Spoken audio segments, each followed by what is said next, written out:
You're listening to the Anthem Award-winning podcast from Rutgers Law School, The Power of Attorney. I'm your host and Dean of the Law School, Joanna Bond.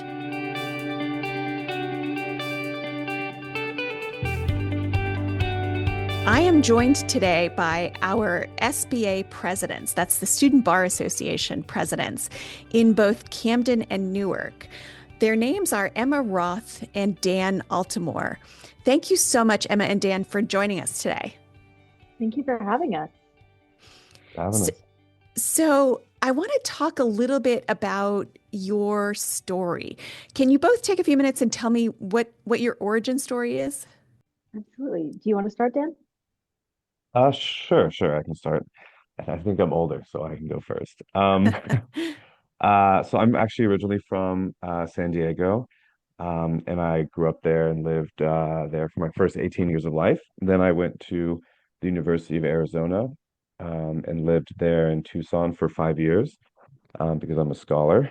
And then I got an offer at the end of my time there to work for Geico, and I got cold feet. And in my last 6 months of school, I got a teaching certificate instead and bought a plane ticket and moved to China, where I lived for 5 years. And then a little bit of time after that, I applied to law school, and here I am happily at Rutgers Law. That's fantastic. Okay, so I have to ask, are you fluent in Mandarin? Yes, I speak Chinese. It's gotten worse these past 3 years as I've only found time for law, but yes, I do. That's great. That's fantastic. Okay, Emma. Mine is a lot less interesting than that. Oh, I doubt it.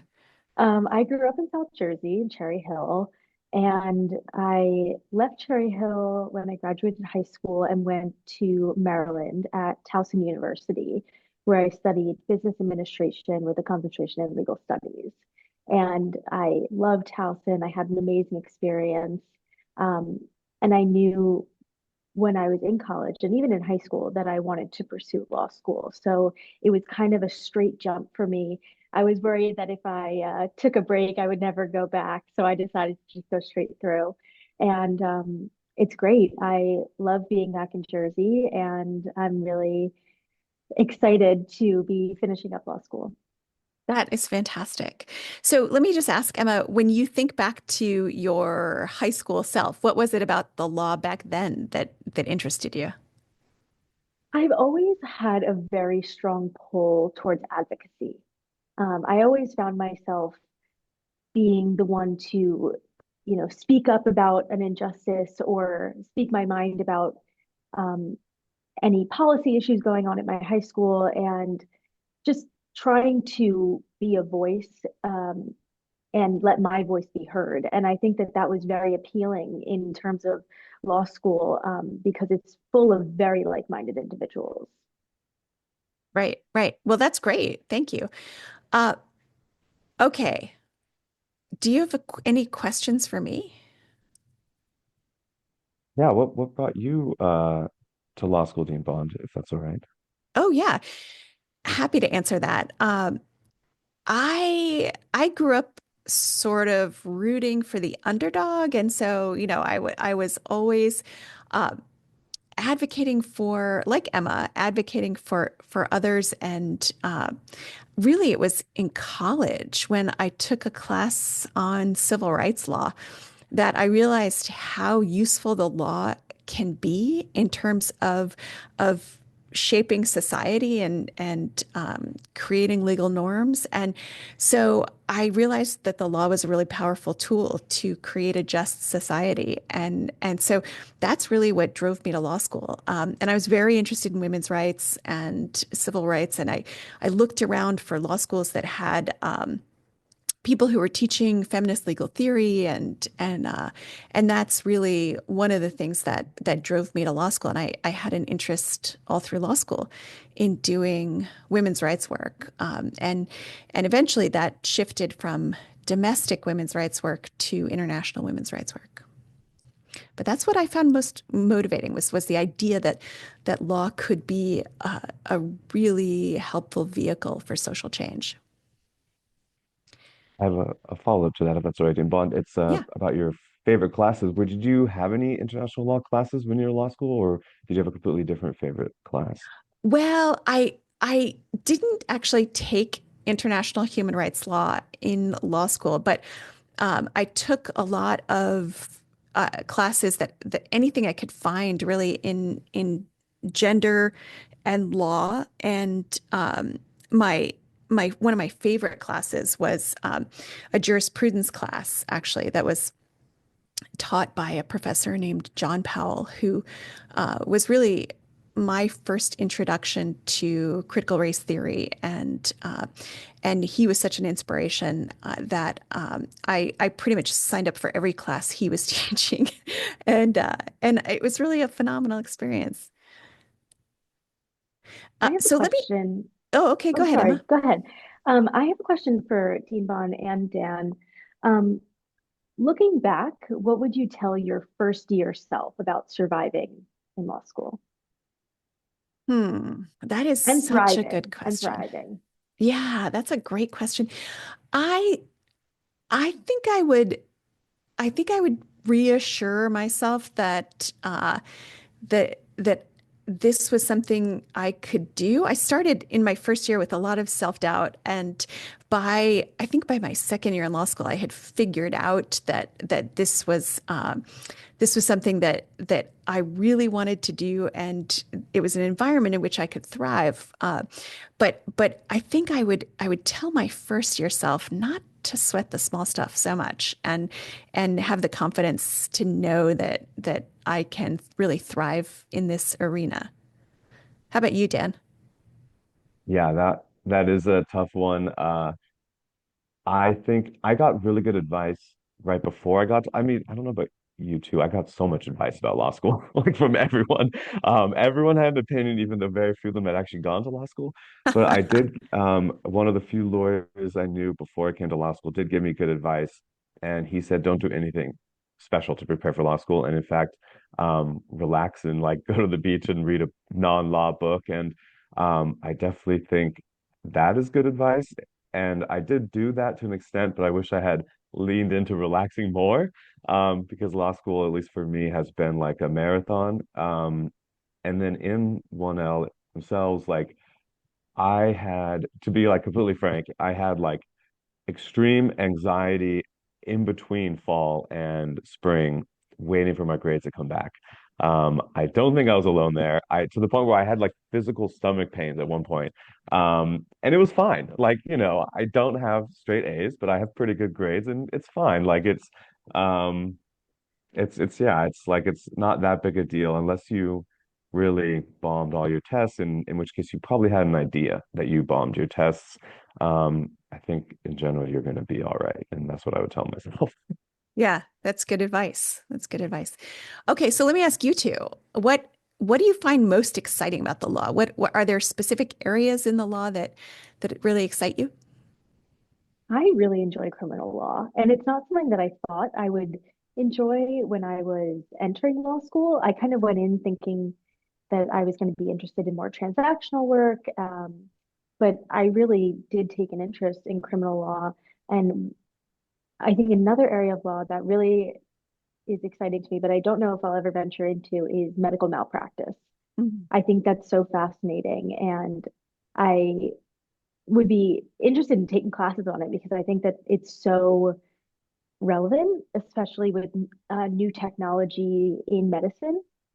So yeah, I find those areas really, really interesting. That's great. Did you enjoy first year torts? I did. I love torts. I'm actually taking advanced torts right now. Oh, you are. And yeah, and it's great. I advanced torts is a little bit different because it's more conversational, less lectury. Hmm. And we really dive into all of the complex issues in the tort system, and it's really fascinating. That is interesting. Are you talking about medical malpractice in the advanced torts class? We are a bit. Professor Scales, he gives a lot of examples on medical malpractice, and so it really ties everything in together for me. And so I feel like I'm getting a little bit of the medical malpractice knowledge, but also still really learning about the nuances of torts. Great. That's great. How about you, Dan? Yeah, like Emma, I also thought I wanted to do transactional law, and it was kind of confirmed in my 1L year. Like contracts was the only class I really ended up really like quote unquote getting in my 1L year. And it was by far my best grade in all of 1L. And towards the end of being my worst in the fall, they're both fine, but like relatively speaking. Um, but since then, I'm pretty convinced I'm going to be a trial attorney and probably practicing civil litigation. So torts. I'm also an advanced torts, taught by my 1L torts professor, Professor Swan, and she's excellent. And then I'm also very interested in international law. So I try and take anything I can torts related, international law related, and environmental law related. Great. Those are all great areas. Fantastic.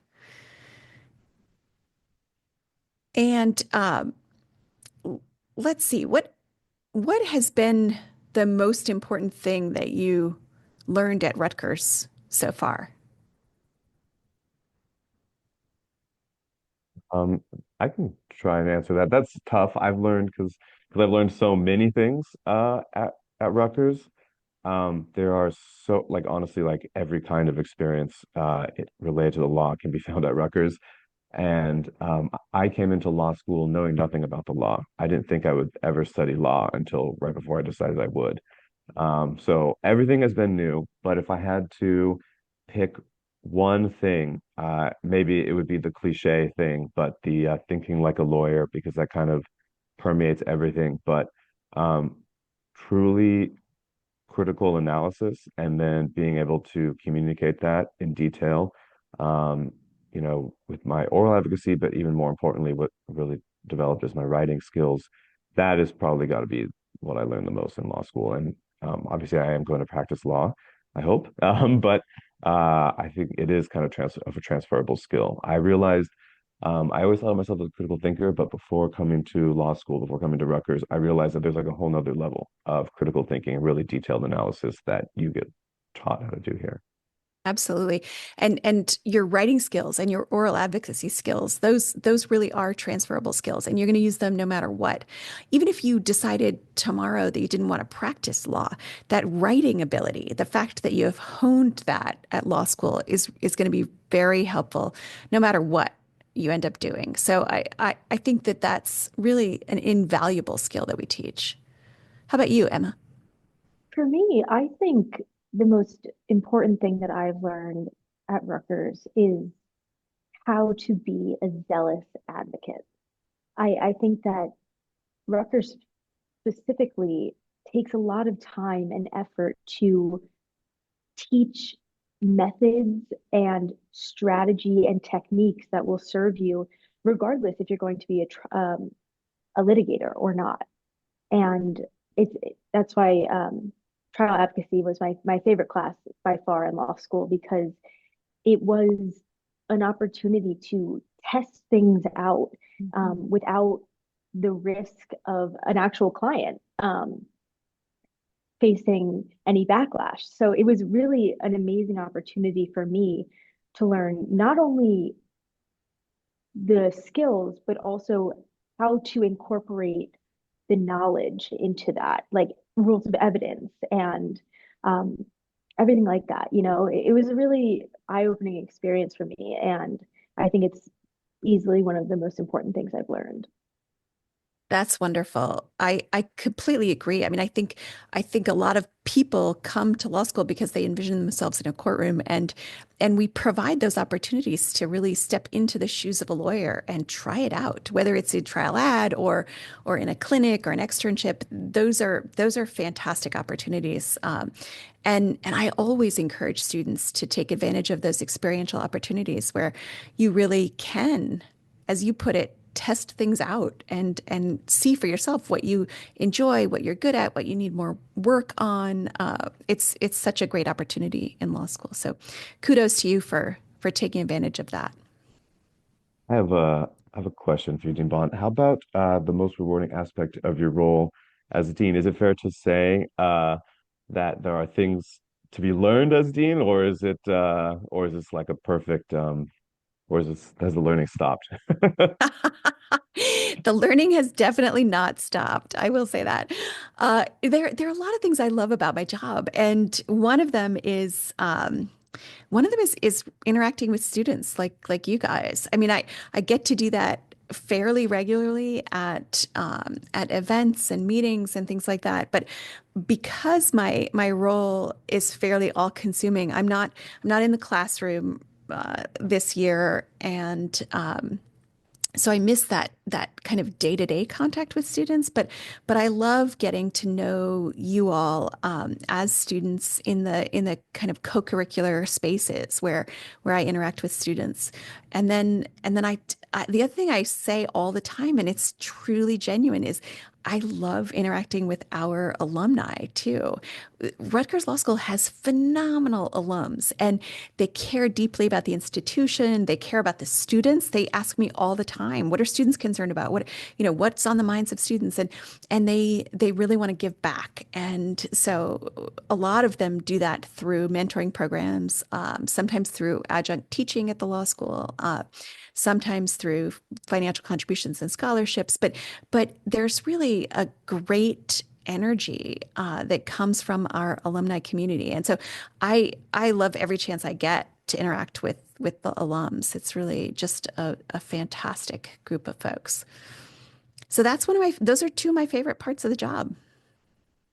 That's awesome. I have a question. So, from what I understand about this podcast, the majority of the listeners are prospective students thinking about going to law school. So, in that sense, what would you tell them were your go-to methods of self-care to get you through law school?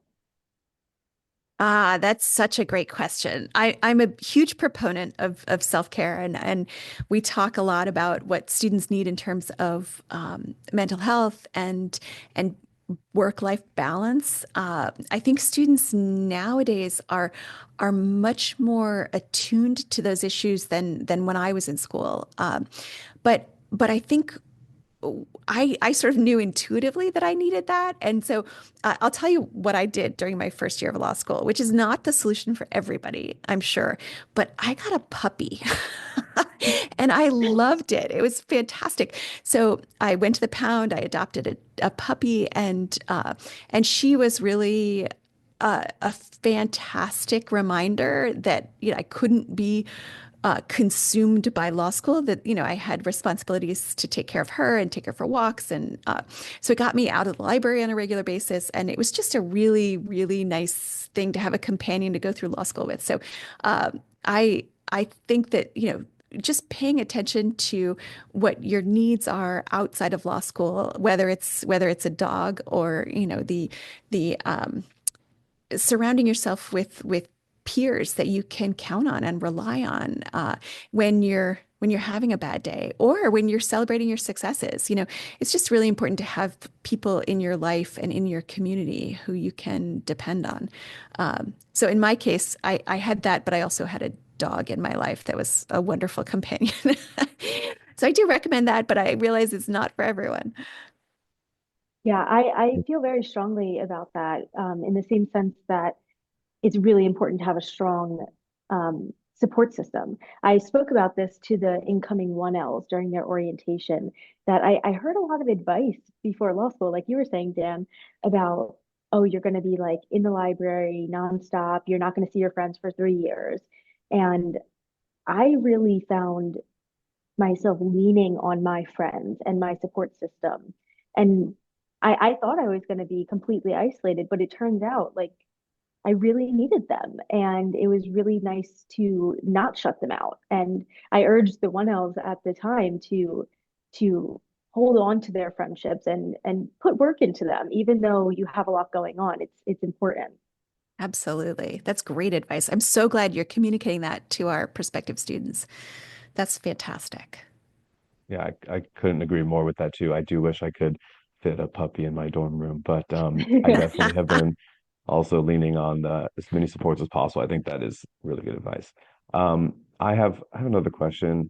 Dean Bob, what is the biggest challenge facing law schools now? And if I may, like, because we are in this climate, I think it can't be glossed over of swift and kind of shocking changes sometimes with the new administration. So has that affected law schools from your perspective?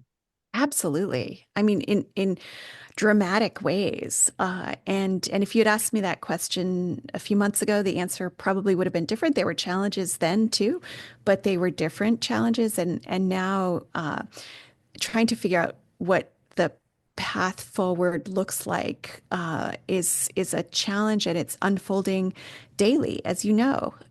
So, there are more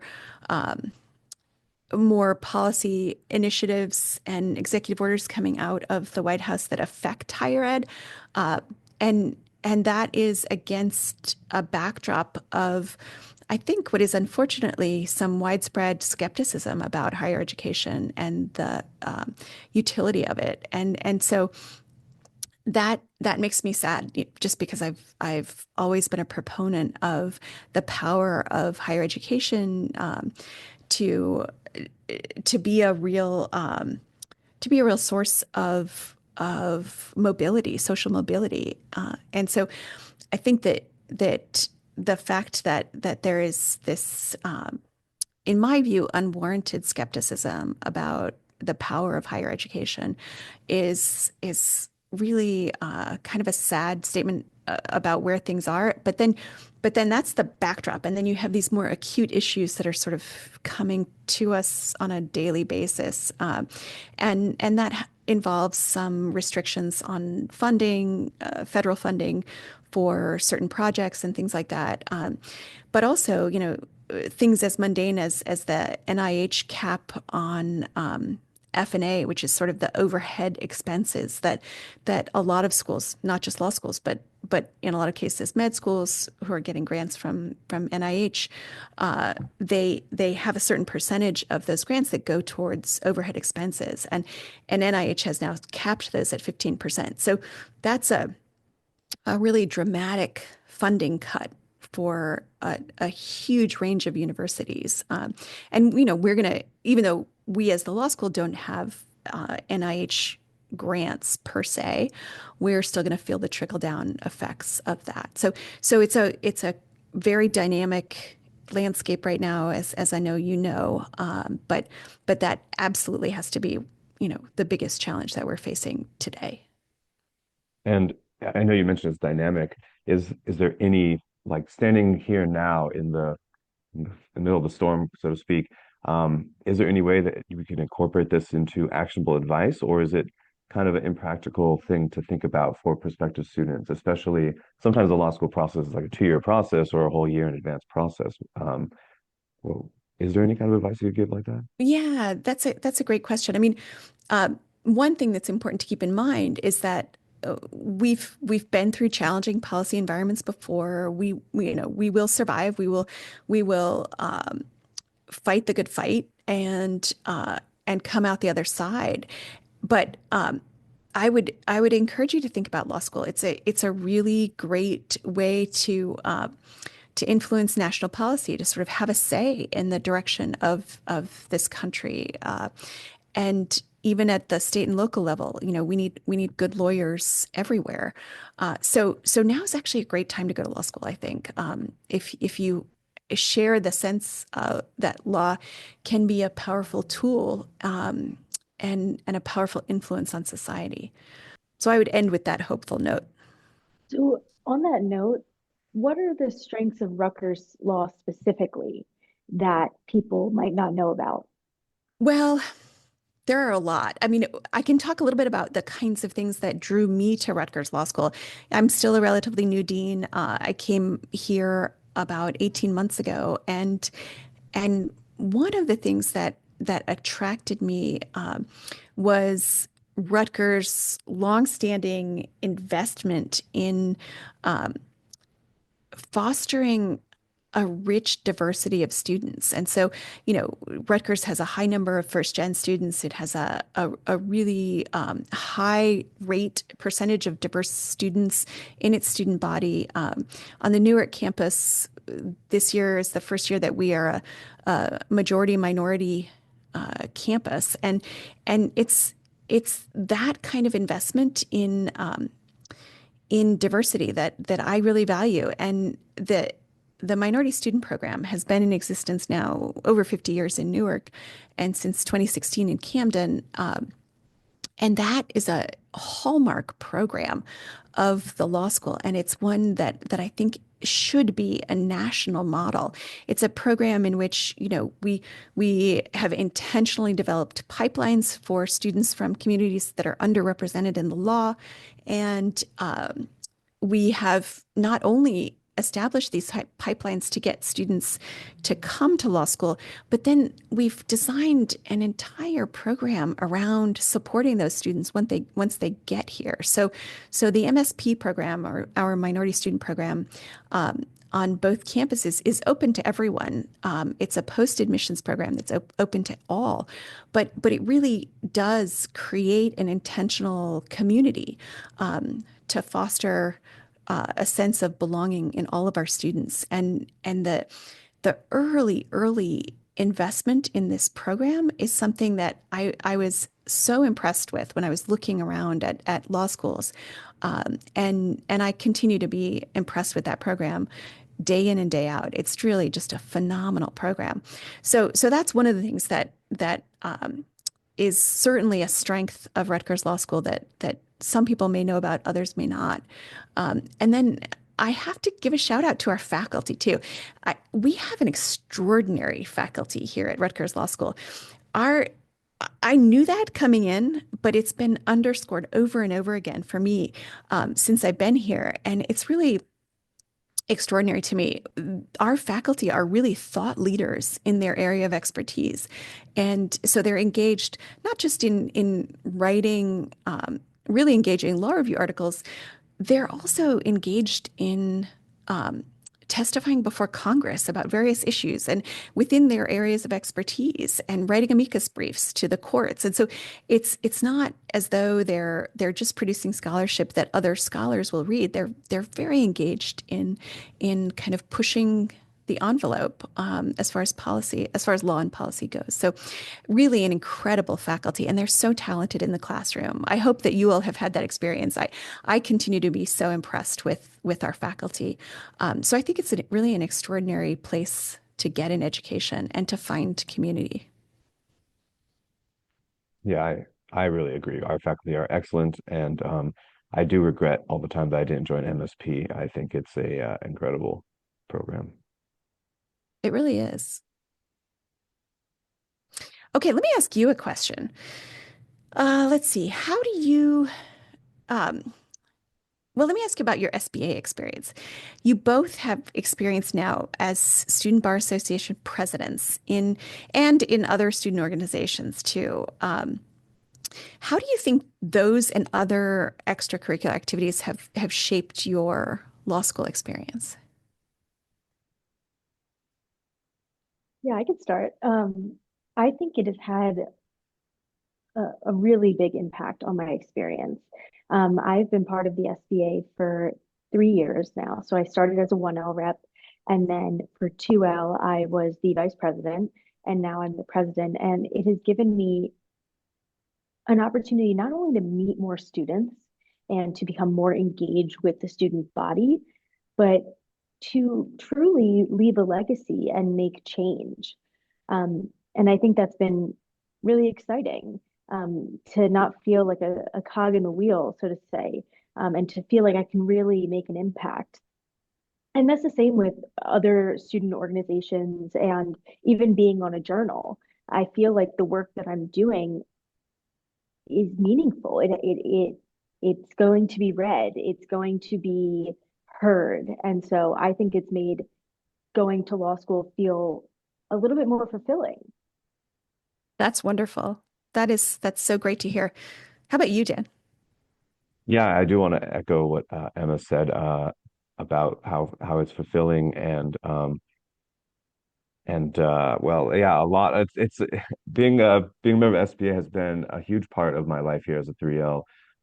This is also my third consecutive year in the Student Bar Association, and I was pretty involved in other organizations before this.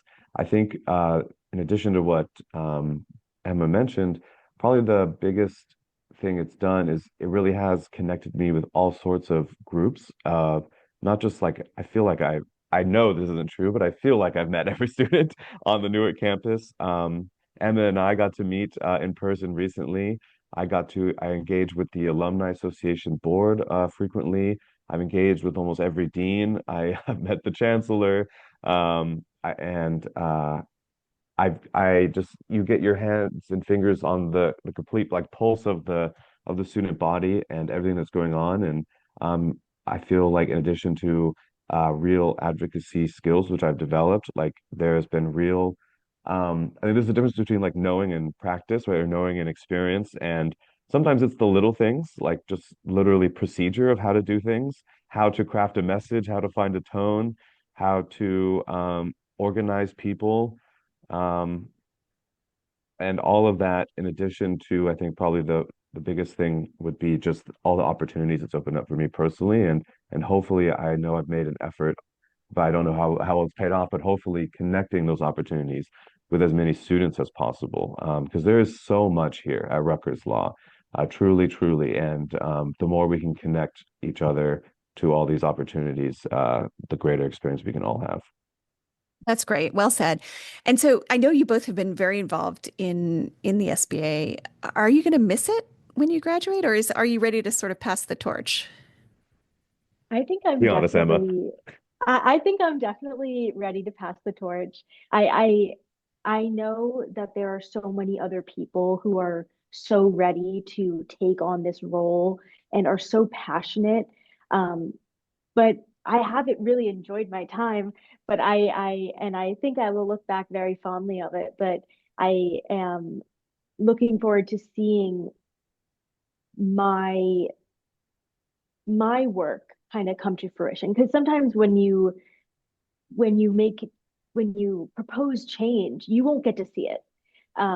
It's like planting seeds in a garden you'll never get to see. And so I'm actually really excited to pass the torch along and see what else is capable, who else is capable, and what. So, and then hopefully looking back as an alumni and seeing all the change that has been made and getting to admire that from a distance. That's great. That's great. How about you, Dan? Yeah, again, I really agree with Emma. I had a moment during winter break where I was like, I'm ready to be a lame duck president. I haven't figured out how to do that exactly. I'm still very engaged, but I one of the first things I did this semester was set the election schedule. And there are definitely a lot of so many excellent student leaders here waiting in the wings, chomping at the bit, and I cannot wait to help them get in the position. But in addition to what Emma just said, I also want to say leadership, true leadership, like the kind that Emma represents, and especially that you represent, Dean Bond, is difficult. And I just want to say, having worked with you off and on, like obviously you have much, much bigger responsibilities, two campuses, but I really respect the work you've done, and I think you've done an excellent job. And it is difficult. It's difficult to manage so many groups of constituents. It's one of the things I learned, and one of the things I will love and look back fondly on, and I'm ready to look back on. Right. I can appreciate that completely. Well, and likewise, Dan, it has been such a pleasure to work with you and Emma. You both have been really extraordinary leaders of both campuses. And so I will be sorry to see you go, but I look forward to seeing who comes next too, and to see the great work that they will do. But you're leaving big shoes to fill, both of you. Thank you. So let me ask you this. What are I mean, we're sort of talking about the future anyway, but can you tell me a little bit about what your plans are after law school? Dan, do you want to start? Oh, sure, yeah. Immediately afterwards, I will be clerking in state court, family court. And then the long-term view, I hope to practice some kind of environmental law. I don't know if that will be domestic or international or both. Who knows what the future holds, but I will be clerking immediately after law school. Great. That's wonderful. And which judge are you clerking with? Judge Damian Santamuro here in Essex County. Fantastic. Great. That will be a wonderful learning experience. I am certain. I whenever I get the chance talking to students, I really encourage them to do clerkships. I think it's such an extraordinary learning opportunity, and you spend a lot of time with a judge in court who often teaches you a tremendous amount about what is effective advocacy and what isn't. So it's a wonderful, wonderful way to spend a year or two after law school. That's great. How about you, Emma? I am fortunate enough to have a job after graduation, and I will be working for the Delaware Department of Justice as a Deputy Attorney General. Oh, And I great. am extremely excited for this opportunity. I interned with them in this past summer, and it really it was the first time I felt like it really fit and that I was doing exactly what I was put on this earth to do. And I am very much looking forward to finishing up bar prep at the end of the summer and getting right into work. Great. That's wonderful. How lucky to have that feeling that is such a good fit for you personally. That's wonderful. I wish you both the best, and I will keep an eye on you, I'm sure, with all the great things that you're doing, and I hope that you will stay in touch with us at Rutgers. I mean, one of the things, as I said earlier, one of the things that I really value about this place is our thriving Rutgers alumni community. So I know that you two will be active participants within the alumni community, but don't be strangers. Come back and see us on campus whenever you can. I always love to reconnect with students who've moved on. So, but I want to also take a moment to just say thank you for all of your service to the law school and for being here today to talk to me about your experiences and your future plans. It's wonderful to hear. Thank you both. Thank you so much. Thanks for having us. The Power of Attorney is a production of Rutgers Law School. With 2 locations just minutes from New York City and Philadelphia, Rutgers Law offers the prestige and reputation of a large, nationally known university with a personal, small campus experience. Learn more today by visiting us at law.rutgers.edu.